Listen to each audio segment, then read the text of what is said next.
Hello students, good afternoon everyone. Myself Monica Sharma from Image English School.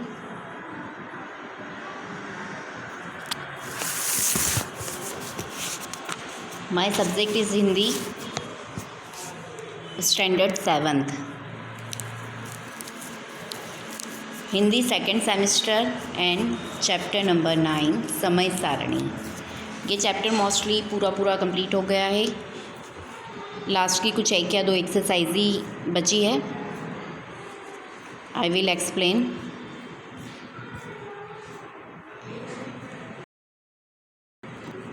Page number 57 से complete करना है। Okay, ये table मैंने आपको एक्सप्लेन की थी, है ना। इसमें उपयुक्त मेनू में से आपको खाने में क्या क्या पसंद है उसकी सूची बनाएं एवं भाव लगाकर उसका बिल बनाना है ना। उसके जो रेट है वो आपको रेट लिखने हैं और उसका टोटल लगाना है। यहाँ पे 10 आइटम्स लिखनी है, 10 वैराइटीज़ लिखनी है, नेम लिखने हैं। मैंने आपको 5 बताए थे। देन यहाँ पे उनके रेट लिखने हैं, क्या रेट है उनके।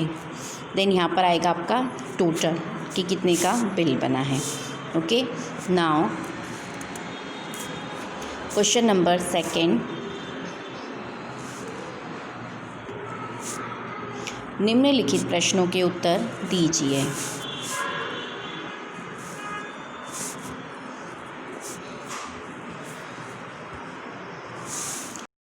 क्वेश्चन नंबर 1, क्या आप कभी कोई भी बिल की कुल रकम जांचते हैं?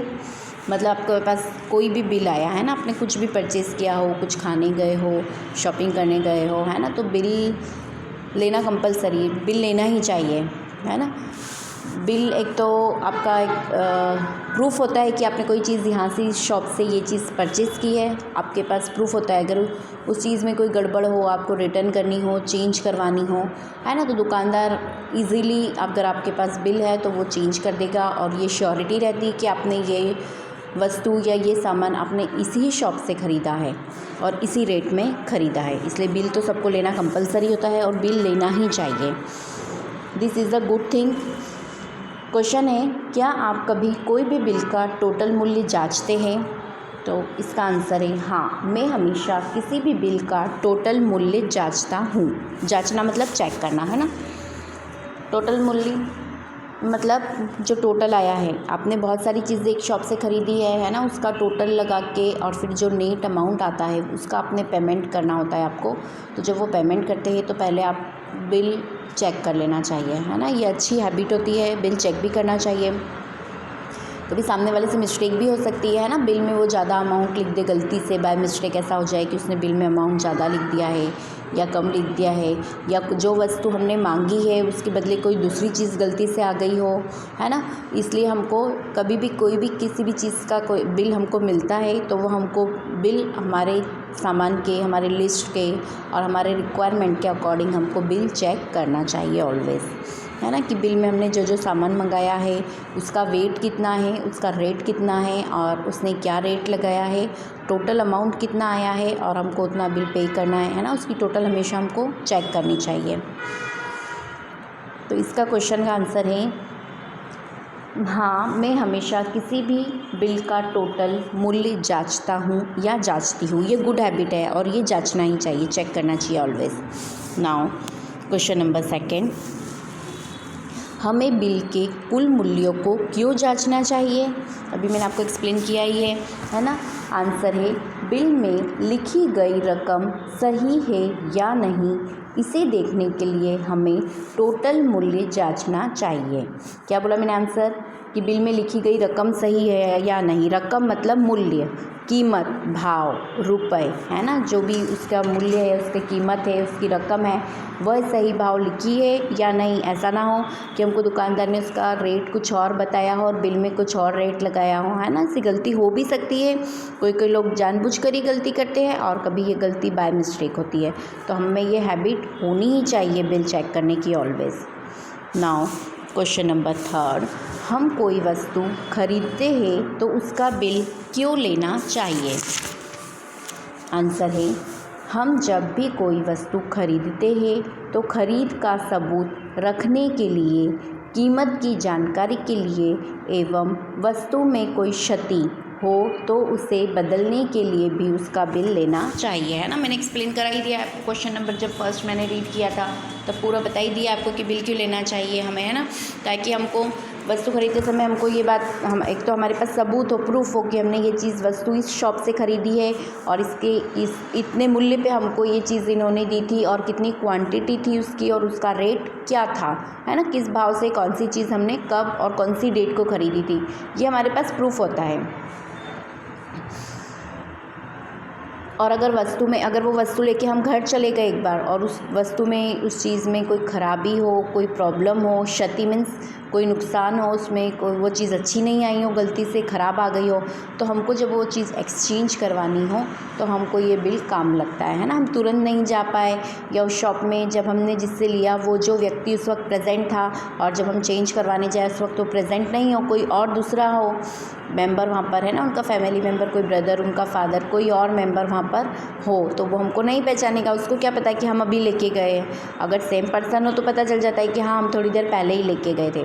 और कोई कोई चीज़ ऐसी होती है कि हम सेम टाइम बदलवाने, सेम डे चेंज करवाने नहीं जाते हैं, आफ्टर सम डेज़, है ना, कुछ दिन बाद हम लोग चाहते हैं चेंज करवाने, तो हमारे पास किसी चीज़ की श्योरिटी नहीं होती है। अगर हमारे पास बिल होता है तो हमारे पास वो श्योरिटी होती है कि हमने इस शॉप से ये चीज़ इतने रुपए में इस रेट को परचेज़ की है, ख़रीदी है, और वो हमारे पास पक्का सबूत होता है। ठीक है, तो क्वेश्चन नंबर थर्ड, हम कोई वस्तु खरीदते हैं तो उसका बिल क्यों लेना चाहिए। तो आंसर है, हम जब भी कोई वस्तु खरीदते हैं तो खरीद का सबूत रखने के लिए, कीमत की जानकारी के लिए एवं वस्तु में कोई क्षति हो तो उसे बदलाने के लिए भी उसका बिल लेना चाहिए। नाउ क्वेश्चन नंबर फोर्थ, खाने पीने की वस्तुओं पर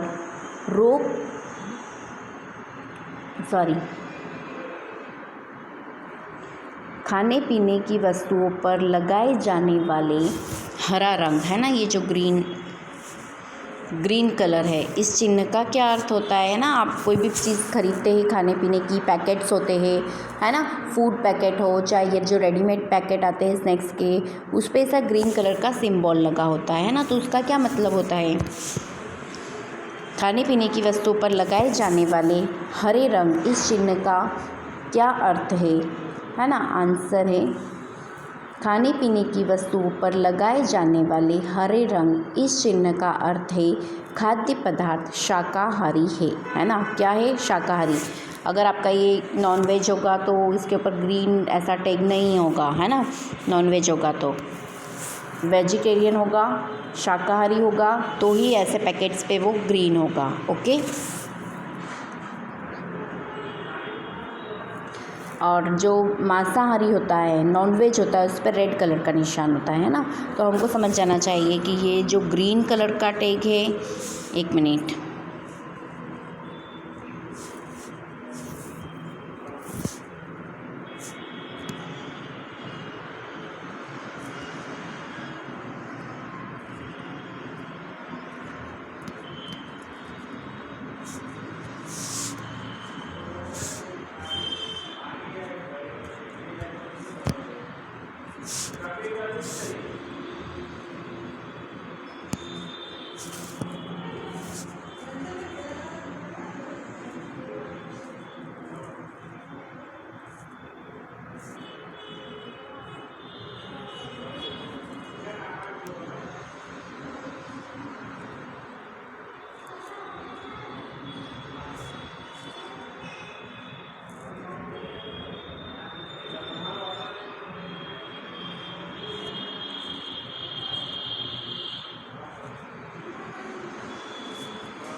देखिए जो ग्रीन कलर है वह क्या है, शाकाहारी। ओके, देन जो रेड कलर है रेड कलर का निशान, रेड कलर का जो डॉट होता है वो कैसा होता है,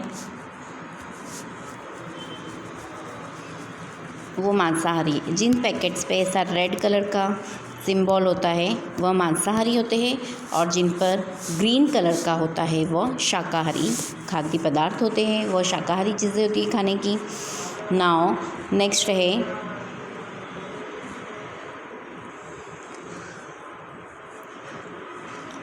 पंडित दीनदयाल उपभोक्ता भंडार, है ना, ये शॉप का नाम है, पंडित दीनदयाल उपभोक्ता भंडार। और फिर वाजिब भाव की सरकार मान्य दुकान, है ना, सरकार से मान्य है ये दुकान। वाजिब भाव मतलब रिजनेबल रेट है, और ये डेट है 1/8/2011, मतलब 1 अगस्त 2011 है इस दिन की डेट। और लाइसेंस नंबर, ये लाइसेंस नंबर है ना जो गवर्नमेंट ने दिया है इनको, ये इसका लाइसेंस नंबर है। ओके, हर एक दुकान का लाइसेंस नंबर होता है। अब यहाँ पे क्रम दिया हुआ है, फिर क्रम के बाद वस्तु का नाम दे रखा है, फिर प्रति आदमी अनुपात दे रखा है, फिर नेक्स्ट कॉलम में प्रति कार्ड अनुपात अधिकतम संख्या अनुसार, है ना, मतलब प्रति कार्ड के हिसाब से अधिकतम संख्या के अनुसार से ये चीज़ दी जाएगी, और उसकी कीमत क्या लगेगी, उसकी कीमत ये है ना। ये सिर्फ आप लोगों को एक्सप्लेन करने के लिए है, ये आपको नोटबुक में नहीं लिखना है। चलिए, फर्स्ट नंबर पे है चीनी।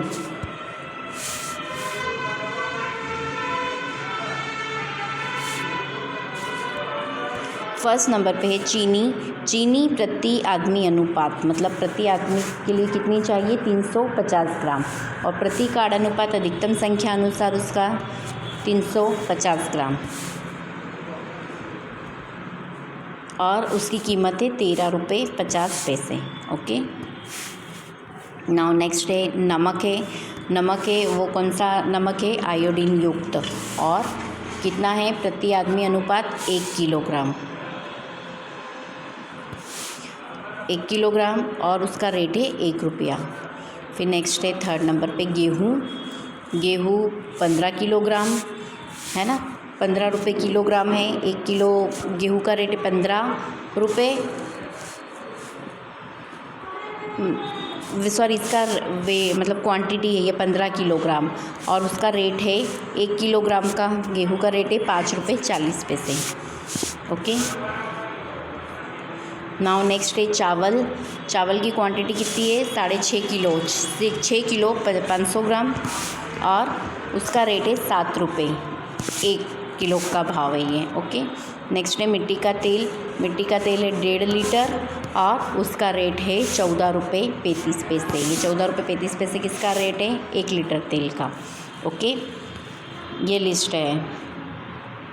अब उपयुक्त भाव पत्रक के आधार पर बताइए कि आपके परिवार के सदस्यों की संख्या के अनुसार आपको कौन सी चीज़ कितनी मिलेगी और कितने रुपए होंगे, है ना। ये टेबल है, इसके हिसाब से हमको बताना है ना, कि चीनी 350 ग्राम है, ये प्रति आदमी अनुपात, मतलब अगर आपके घर में 2 मेंबर है तो 4 मेंबर है, सॉरी, है ना, तो 350 ग्राम 350 ग्राम एक आदमी के लिए चाहिए, तो 4 व्यक्ति के लिए कितनी चाहिए,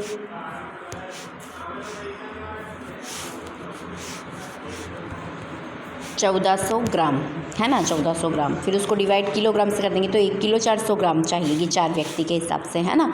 और फिर प्रति कार्ड अनुपात अधिकतम संख्या अनुसार, मतलब 350 इतना ही रेट लगेगा इसका, और उसकी कीमत है 13 रुपये 50 पैसे। 13 रुपये 50 पैसे 1 किलो का भाव है ये, ठीक है, 1 किलो चीनी का भाव है, तो हमको लेना है 1 किलो 400 ग्राम, तो उसको 13 रुपये 50 पैसे से हम डिवाइड कर देंगे 1400 को, है ना, तो जो रेट आएगा उसका वो आएगा। इसी हिसाब से हमको ये चीज़ों का ये रेट है कि इतने व्यक्ति के लिए ये चीज़ इतनी चाहिए, नमक 1 किलो चाहिए एक व्यक्ति के लिए, चीनी 350 ग्राम चाहिए, गेहूँ 15 किलो चाहिए, चावल 6.5 किलो चाहिए, और मिट्टी का तेल 1.5 लीटर चाहिए एक व्यक्ति के लिए। तो हमारे घर में कितने व्यक्ति है, तो उस व्यक्ति को हम उससे मल्टीप्लाई करेंगे, है ना। अब है हमारे परिवार में 4 सभ्य है, सभ्य मीन्स मेंबर। आपको चीनी कितनी मिलेगी, अभी मैंने 4 मेंबर के हिसाब से बता रही हूँ। कितने मेंबर है मेरे फैमिली में? 4 मेंबर है ना। तो आपको चीनी कितनी मिलेगी? तो हमको चीनी मिले, मैंने भी आपको डिवाइड करके बताया ही है कि चीनी मिलेगी 1 किलो 400 ग्राम, है ना। ये इतनी मिलेगी 1 किलो 400 ग्राम। फिर आपको चावल कितना मिलेगा और कितने रुपए होंगे, तो आपको डिवाइड करना है चावल कितना मिलेगा। तो चावल यहाँ पर कितना बताया है? चावल एक व्यक्ति के लिए कितना बताया है? 6.5 किलोग्राम। तो 6.5 और 6.5 2 के लिए हो गया 13 और 13 दूनी 26, मतलब 26 किलो समथिंग कुछ होगा, है ना। 4 मेंबर के हिसाब से हमको चावल 6.5 किलोग्राम मिलेगा और उसके रुपए होंगे, जैसे 7 रुपये का है तो अब ये 6.5 6.5 × 7 से मल्टीप्लाई कर देंगे हम। ओके, तो कितना आएगा?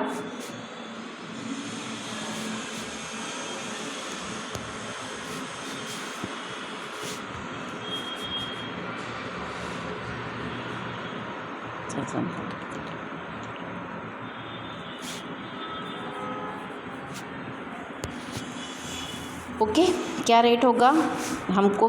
उसका रेट क्या है? चावल का रेट है 6.5 रुपये किलो है और हमको कितने लेने हैं चावल का, मतलब 6.5 किलो, 1 किलो 6.5 किलोग्राम चावल है और उसका रेट है 7। तो मल्टीप्लाई करने पे क्या आया? 45 रुपये 50 पैसे, 45 रुपीज़ 50 पैसे। तो हमको चावल कितने में पड़ेंगे? 45 50 पैसे में। ओके, नाउ नेक्स्ट है, हमें क्यों आयोडीन युक्त नमक खाना चाहिए? क्वेश्चन नंबर 3, हमें क्यों आयोडीन युक्त नमक खाना चाहिए? आंसर है, हम मिट्टी के तेल से हमारे शरीर में समुचित विकास के लिए आयोडीन बहुत ज़रूरी है ना। हमारे शरीर में क्या है? आयोडीन बहुत ज़रूरी है हमारे विकास के लिए। शरीर को आयोडीन न मिलने पर गंड गला, गॉइटर, बौनापन आदि रोग होते हैं। इनसे बचने के लिए हमें आयोडीन युक्त नमक खाना चाहिए। ओके, वापस से इसका आंसर बोल रही हूँ। हमारे शरीर में समुचित विकास के लिए आयोडीन बहुत ज़रूरी है। शरीर को आयोडीन न मिलने पर गंडमाला, बोनापन आदि रोग होते हैं। इनसे बचने के लिए हमें आयोडीन युक्त नमक खाना चाहिए। Now next 4th number question, मिट्टी के तेल का हम क्या उपयोग करते हैं?